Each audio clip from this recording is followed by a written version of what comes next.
फाटलेल्या साडीसारखे आयुष्य होते फाटलेले आणि लेकराच्या उद्यासाठी ऊन होते माती सोसलेले.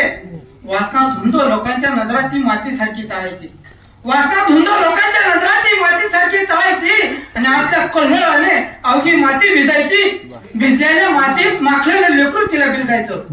भिजलेल्या मातीत माखलेलं लेकरू तिला बिलगायचं आणि काय झालं काय म्हणून विचारायचं. विचारलेल्या प्रश्नाचे उत्तर तिच्याकडे नसायचं. विचारलेल्या प्रश्नाचे उत्तर तिच्याकडे नसायचं आणि त्याला पाहून मात्र तिला जगू जगू वाटायचं. जगायचं कसं आणि जगवायचं कसं प्रश्न गंभीर होता.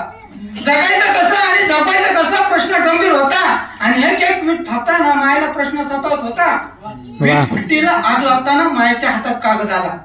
वीट भट्टीला आग लावताना मायेच्या हातात कागद आला आणि माया लेकराला शिकवायचं म्हणून निर्धार तिचा झाला. धावत पळत माय शाळेत गेली. धावत पळत माय शाळेत गेली. माय लेकराला शिकवा म्हणून नाव घालून आली. लेकरू शिकत गेलं माय थकत गेली. लेकरू शिकत गेलं माय थकत गेली. थकलेल्या हातानं माय पोचत आली. लेकरू कलेक्टर झालं बातमी गावात आली.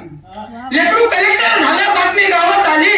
अंधारात ती माय आता उजाडात आली. वा वा वा वा वा. नियुक्तीचं पत्र घेऊन पोस्टमास्टर दारात आला. नियुक्तीचं पत्र घेऊन पोस्टमास्टर दारात आला. माय म्हणाली लेकराला बघ माझा विठ्ठल आला. वा वा वा. म्हणाला मायेला लेकरू म्हणाला मायेला राहू दे त्याला दारात उभा.